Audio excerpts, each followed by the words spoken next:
What's going on, everybody? Christian Hardy with Locks DFS here. Ready to talk a little bit about the college football slate this weekend coming up on Saturday. We've got, I believe it's an 11-game slate. I wrote them all up on our website for our members, our college football members. There's a breakdown of every single game and all of that on there. Just going through the DraftKings pricing and kind of guys I want to play. And for this video, I'm going to run through just some of my favorite plays at every position and some locks and some sleepers and some GVP plays too, because there's so many great plays when you're looking at these college football slates, especially when you've got 3 games with I think we've got 3 games over 60 this week on this slate, if I'm not mistaken. Those being where I'm going to be getting most of my exposure is really you're going to see really Oklahoma State, Baylor, that's a big one. Nebraska at Ohio State's a big one. And the last one is going to be Syracuse, Wake Forest, which is, I'll talk about at the end, as a game that is really a good game to stack this week at a giant total at 75. But before we get into that, I just want to say, obviously every week we give away a free season pass to Locks DFS for lineups, cheat sheets, all your DFS needs. And obviously with the season pass, you get access to our private Slack chat, which is always going as well. As I always am talking about, I wanted to shout out my Twitter. If you guys don't follow me, I'm always tweeting about CFB, and I'm always looking for people to interact with CFB. If you guys want to ever DM me about college football and your opinions, my messages are open, and I would love to hear from you guys. With all that said, and make sure you follow Locks DFS. That's what I was going to say about the giveaway. Follow Locks DFS, subscribe, and if you comment with anything on this video, whether you like one of the plays I give you or whether you have some of your own plays, which there's, like I said, there's a ton on here, just comment, and one of the people who comments every week gets a free season pass, and we'll announce that on the Monday Night Showdown video that we put out every Sunday night. Okay, with all that said, let's kind of get into this DraftKings slate and where I'm looking. I will talk about that Syracuse Wake Forest game, and because we should just get that out of the way because I don't want to feel like I'm avoiding it. There's a ton of plays in this game, really both sides. You're going to see Eric Dungey right here in the middle. Has been a really, really big red zone threat for the Orange, especially in recent weeks. As you can see, touchdown. I mean, look at those rushing touchdowns. What is that? 8 in 5 weeks there. He's got a cake matchup against Wake Forest this week. He destroyed last week against NC State. Really on the Syracuse side as well, you're going to have pretty much all of these wide receivers in play. Jamal Custis is probably the guy who is the number one, but they got a kind of a rotation at wide receiver there. So you can play guys on that Syracuse side like Nykeem Johnson, who comes in much cheaper than Custis, and you can also play Sean Riley, who had a great game last week. I believe all 3 of them scored last week. Nykeem has actually scored in 2 straight weeks. So all those guys are in play. I'm not going to talk about them as locks in this video. Dungey is absolutely in consideration as my quarterback 1, and I'll talk about that as I get to my quarterback plays. And then on the Vanderbilt side, really we've got my favorite receiver on the entire slate, which is what I'm going to start Vandy with, and that's Greg Dortch.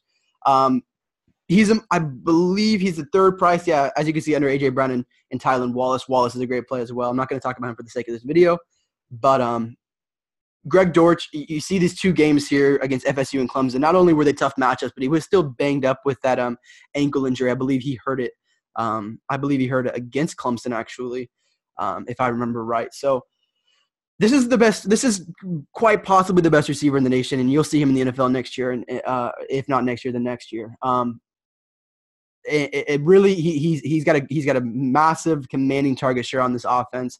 Clemson's defense was just ripped apart by NC State last week, and again, Dortch is a guy who is going to be the go-to when Wake Forest has to throw the ball in this game. His price, really, I think it should be a little bit higher. I think there's a little bit of a dip because you see these 2 weeks, and I don't think it's risen to its actual level yet. I think it should be more around 8.5 or so. I feel like we're getting a little bit of a value on him at this price as well. If you're paying up in cash games, you're really going to be between Greg Dortch and Zach Moss as a position player. So that's kind of just a decision you're going to be making. I'm not going to say Zach Moss is a lock either, but I mean his workload has been up around, I believe, like 80% in terms of team rushes over the last few weeks. But loved Greg Dortch if you're going with the game stack in this game. Definitely put him into that. He's going to score a touchdown this week for sure, if not 2, if not 3, honestly. I mean, it's possible. Let's kind of going on to other guys. Scotty Washington is really the first value receiver that I know is going to be in my lineup come Saturday at 3.7K. He's starting opposite of Dortch right now. I don't remember what the injury was exactly, but he was out for most of the year. He's returned to, I believe, 6 targets into the last 2 weeks, as well as winning the starting role back from Sage Surratt, who is a freshman. He should continue to hold that job, and his price just hasn't been bumped up yet. I think this Wake Forest offense is going to move the ball at will against Syracuse. I think both these offenses are going to move the ball at will. Wake Forest is a 5-point favorite. And as I'm talking about of course, Sage Surratt is there as well at 4K. He still got targets last week, but he's not getting as much action with Washington back. Sam Hartman, I really like the price on Sam Hartman in this game. He provides a little bit of rushing upside. Obviously, the matchup is great. Pulling up his game logs, in soft matchups, we've seen him perform well. One of those being last week against Louisville, and I think this game is a game where they'll put up possibly a total like 56 again this week. They've done it multiple times this year, and he's going to be at the front of that. Sam Hartman will be again with some rushing upside. He's a guy I'm looking to at QB2. I'm not really comfortable with him in my QB1, and I don't know if I'm going to be able to pay up this high at QB2, and we'll get some other value guys I'm thinking about as my super flex / QB2. I consider it a QB2 because I don't think I played a slate this year, or I haven't had a quarterback in my super flex. All right, that mostly covers that game stack. Thinking about anyone else that might be in play here. Obviously, you've got Matt Colburn, who has a pretty good grasp on the backfield there, and I talked about him a little bit in my article. He's a mid-priced running back. Let me just see where he's actually at. I don't have his price in front of me. 6'7", a little bit of a price bump for him, especially considering he's not getting all of the carries in the backfield as much as of a grasp as like Zach Moss. But still, that said, this is a cake matchup. He's going to be getting probably 15 to 20 carries. He's a very good play at this price if you can find the money for it. And we'll talk about the issue. What makes him a really good GBP play is the guys right here around him. I think Scotty Phillips would be kind of popular. I think Karan Higdon would be kind of popular. And, of course, I'm going to talk about Justice Hill as the biggest lock of the week. Really like Colburn in that range if you're playing GPPs. Probably won't go to him in cash, but you can do it. Just because I think this game is going to be a game that goes into the air a whole lot. Okay, I'm going to move on from this game and talk about some of my locks. My first one is going to be we're just going to do position by position, quarterback, running back, and receiver. Talk about one of each, and as well as some GBP plays I like at each as well. The first guy I'm probably going to have at QB1 done, and this is my QB1 decision. I wrote it up in my article, which I'll link below, which will just break down the week for you. This DK main slate. It's Eric Dungey or Taylor Cornelius at quarterback 1 for me. I think Oklahoma State is coming in with a 38 team total. Baylor's defense is probably the worst in the Big 12. And Cornelius, he's a guy who has, again, rushing upside, which is something I want in my QB1. Someone who can not only get me 25 points from passing, but can also add 15 from rushing possibly if you get that kind of upside. And Cornelius has done just that in recent weeks. Really commands the offense well. And hasn't really had a game that has concerned me at all this year, which makes me feel very, very safe about his floor. He's been a little bit tougher on the road. I did notice that earlier. A little bit of a downtick on the road, which I do notice. I do tend to pay attention to in college football since I feel like there is such a home field advantage. But Cornelius is the guy I'm going to be considering as my QB1 with Dungey. Again, it's mostly a target on the Baylor's defense, who has just been ripped apart by just about everyone. I mean, going back, Texas Tech, I'm pretty sure KU's quarter. I don't even know who started that week, but I know they had over 250 passing yards that week, I'm pretty sure. Zeb Nolan tore him up. Sam Ehlinger did well against them just last week, I believe. Not last week, but a few weeks ago, because they played Oklahoma State last week.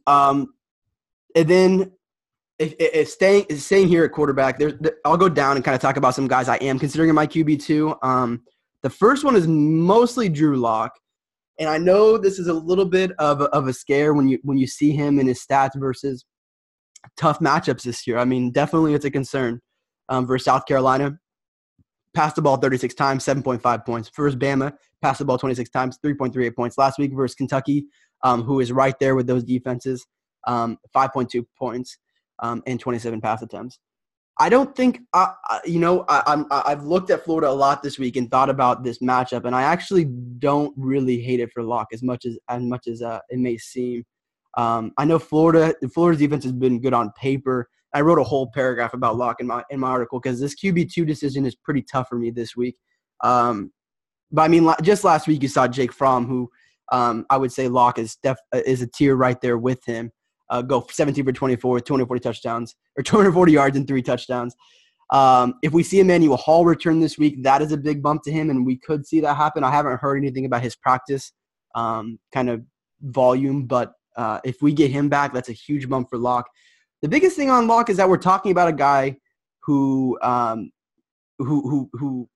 been successful, who is in good matchups, has found a way to find the end zone, who on a team that likes to throw the ball in a positive game script against a Florida defense that is only 74th in S&P, and again has been actually picked apart by good quarterbacks this year.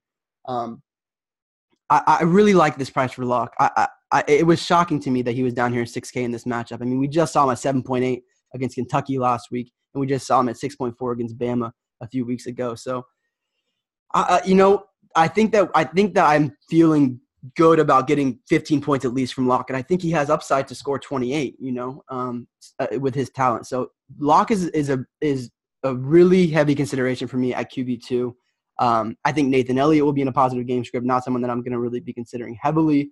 But the other one is going to be in the same game, Felipe Franks, which feels extremely gross. I mean, I'm not going to lie about this Felipe Franks play at 5.3K. Kind of feels bordering on the edge of just too gross to play.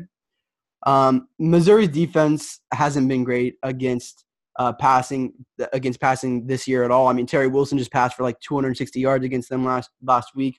Obviously, a positive game script for them where they were trailing, but I mean, and again, and Felipe has shown that he'll run the ball when he needs to. He's one of those quarterbacks that if he doesn't find anything, he feels comfortable with running the ball. You can't really say the same of Drew Lock.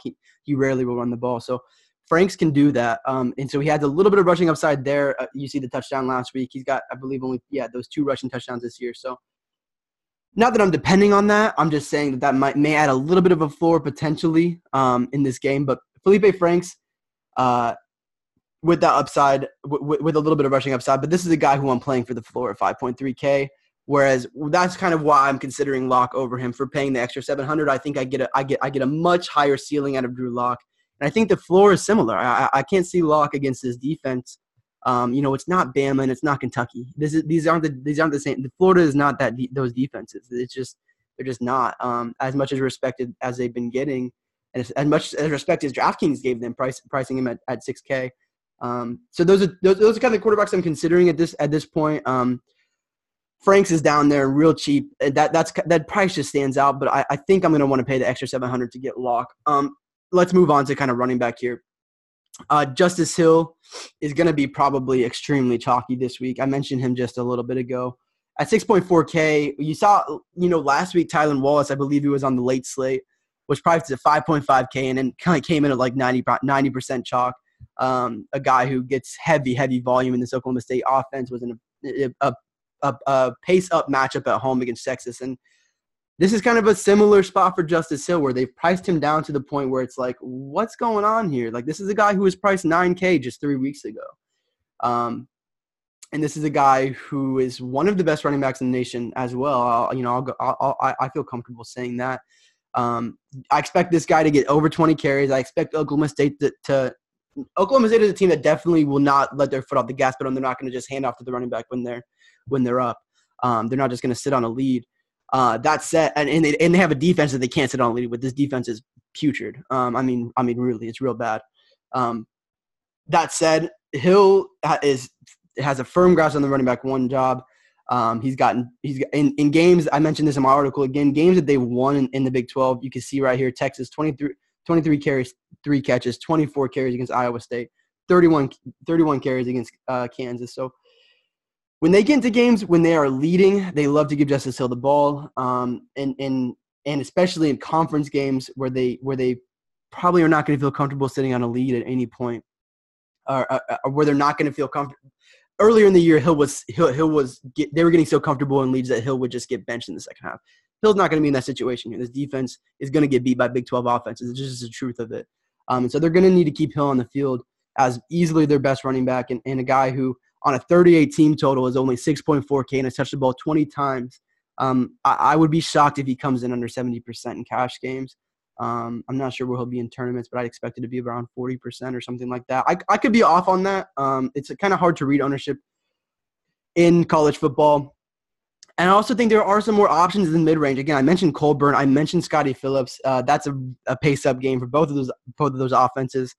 But that's expected to be a shootout by Vegas. Again, Colburn. And I also like Karan Higdon right here. Penn State hasn't been great versus the run. I like the price down for Higdon. Getting, again, volume. I think a very big thing I might go with this week in cash is just getting this running back volume. Going with like Zach Moss, Higdon, and Hill, or going with like Hill, Higdon, and Colburn, because I feel comfortable all those guys are going to be carrying the ball a lot. Rico Dowdle is another guy who can get a lot of carries on the other side of the Mississippi game. So some of the guys, if I'm locking someone in at running back, it's definitely going to be Justice Hill, and then I'll make a decision on running back 2 and probably running back 3 come Saturday morning. I will go ahead and plug in just so you guys have a list of who. I forgot to mention the quarterback right here. I think Sam Ehlinger is like a fantastic GVP play. Vegas is kind of down on this game. I think it's at like a 58 or 59 total, which is a little bit low for a West Virginia game. But if these offenses get into pace, and with these quarterbacks, they absolutely can, even with the strength of the Texas defense. I think that Ehlinger is going to go extremely under-owned just right here between Cornelius and Dungy. I think also maybe even Taquan Marshall. People go there. I think this price is really nice. Or not the price. I think this spot could end up being really nice for Ehlinger. It could be a game where he explodes. And we've seen how much of the offense just goes through Ehlinger and how much they put trust in Ehlinger, especially when they need to. And this could be a game where they need to. It should be a close game. I believe Texas is favored by around 5. I'm pulling it up right now.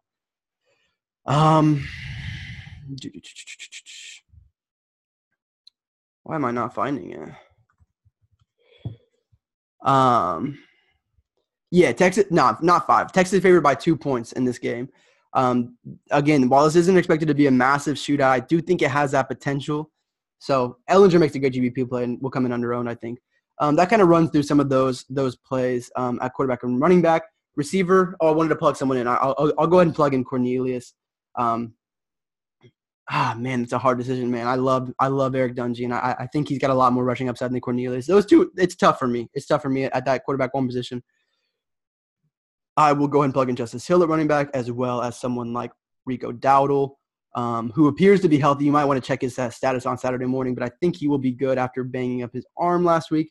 And then a guy that I know I'm locking in is going to be Scotty Washington down here. Just a mispricing, I think, on DraftKings part there.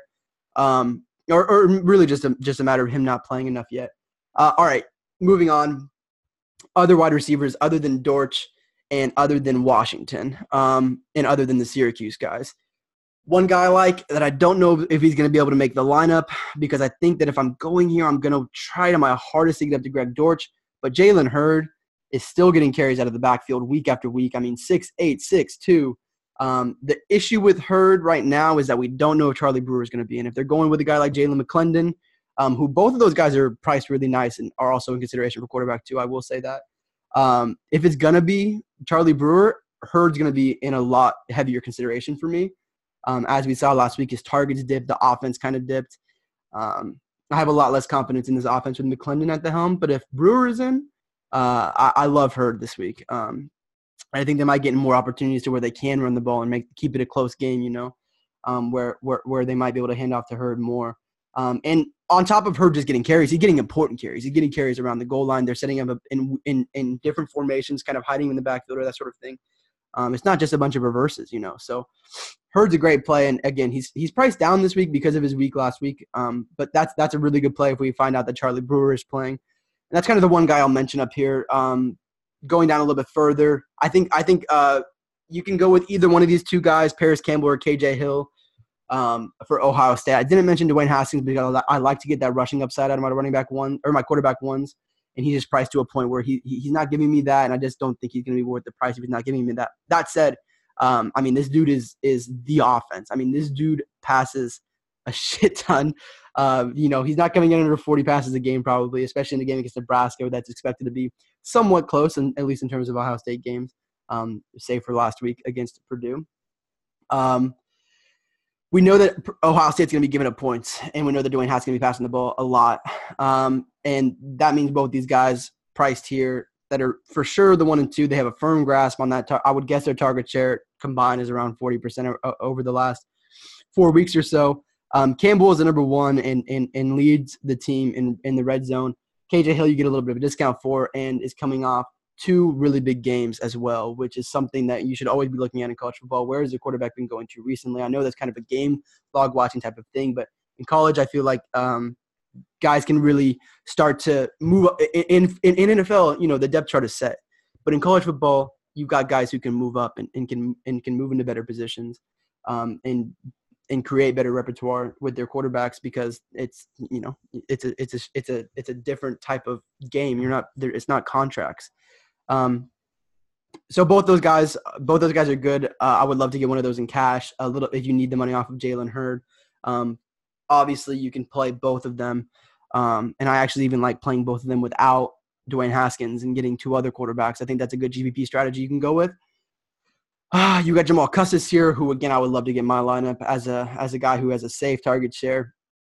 Emmanuel Hall, if he plays, is priced really nice for what he was getting targeted like 12 times a game before he injured his groin. And if we hear that he's going to be healthy, which doesn't sound like he's going to be a full go if he does go. So I'm probably holding off on him this week, but just keep an eye on that. If we do hear that he's a full go, he's a great play. And then we're going to be looking at North Carolina, who I haven't mentioned yet, other than talking a little bit about their quarterback. Their target shares, pretty much we're looking at 2 guys, Anthony Ratliff-Williams, and as well as, why am I forgetting the name, Daz Newsome. Both these guys, Daz is coming off 2 pretty nice games, and his target share has been around where Ratliff-Williams has been, although Ratliff has a pretty commanding lead throughout this season on the target share. So this is, but again, like this is a guy who has produced recently, which is something I definitely like to note when I'm making my lineups.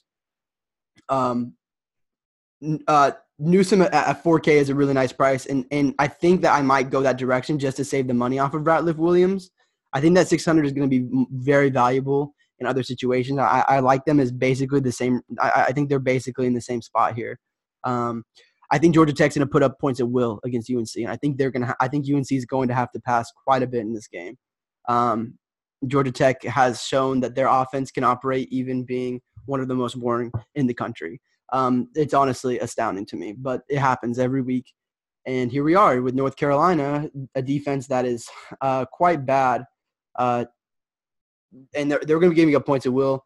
I want the receivers on their side of that who are going to be in a positive game script. Newsome is probably the guy I'll go with at a $600 discount. Spend that money elsewhere. So those are kind of some of my locks this week.